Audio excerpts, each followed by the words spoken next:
نذكر خبر أبينا آدم صلى الله عليه وسلم. ينسب كل البشر. خداوند به فرشتگان خود درباره آفرینش آدم خبر داد و گفت که میان فرزندان انسان پیامبران و صالحین را می‌فرستد و فرشتگان می‌دانستند که جنها پیش از این زمین را فساد کرده بودند. آنها از خداوند پرسیدند: ای پروردگارا، حکمت در این آفرینش انسان چیست؟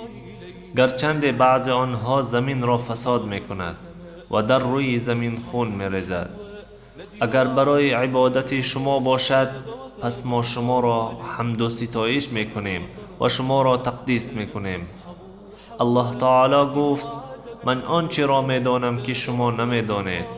سپس الله تعالی آدم را با دستان خود آفرید و از روح خود در آن دمید. پس او یک انسان زنده از گوشت و خون شد و به او همه نام‌های را که خداوند آفریده است آموخت تا که خلیفه خدا در روی زمین باشد. پس از این خداوند فرشتگان را فرمود که به آدم سجده کنند تا شرف برای او باشد. همه ای ملائکه ها سجده کردند، اما شیطان که از جنها بود و در میان فرشتگان زندگی میکرد سجده نکرد و به خدای تعالی تکبر کرد. خداوند شیطان را از رحمت خود راند و او را لعنت کرد.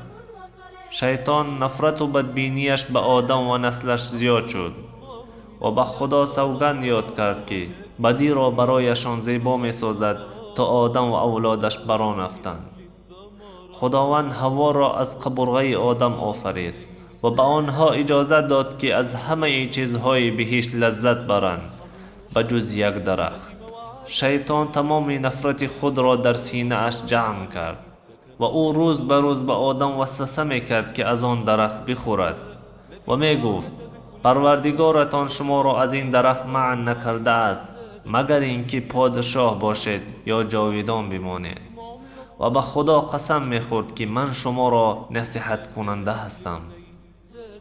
فراموش کردند آدم و حوا که خدا آنها را آگاه کرده بود که بر آن درخت نزدیک نشوند و فراموش کردند که شیطان دشمن آنهاست و از آن درخت خوردند.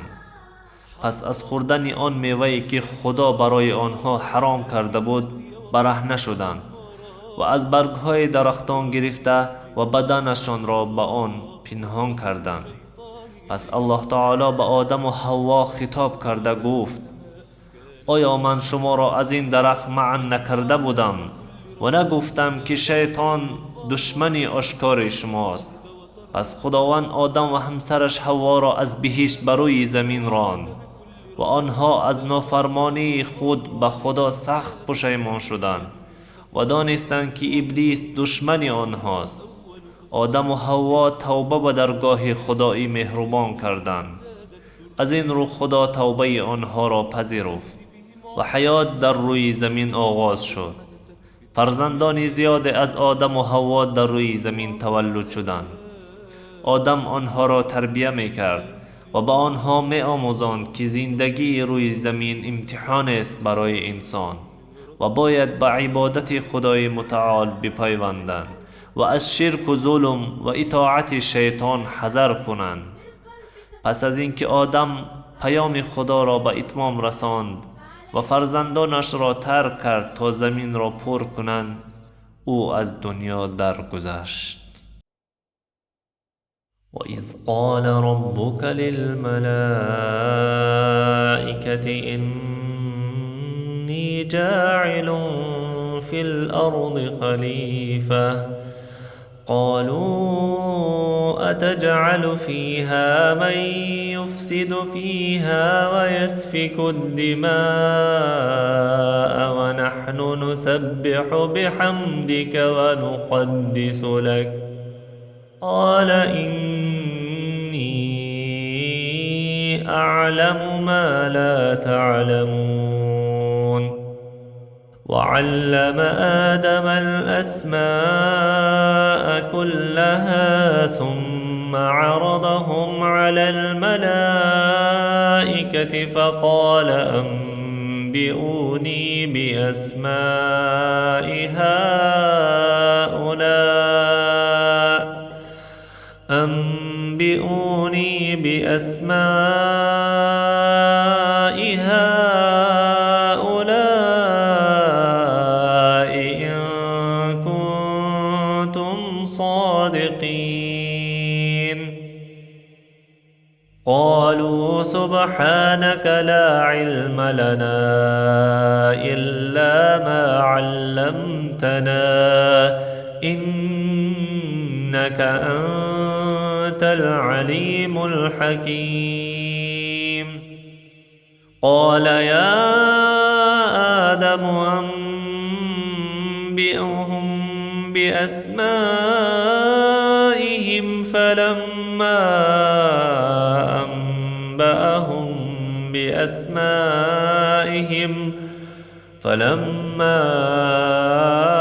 أنبأهم بأسمائهم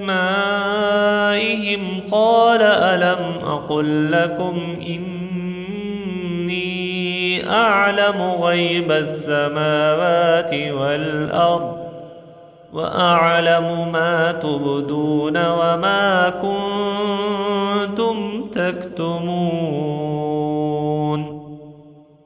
وإذ قلنا للملائكة اسجدوا لآدم فسجدوا إلا إبليس أبى واستكبر وكان من الكافرين.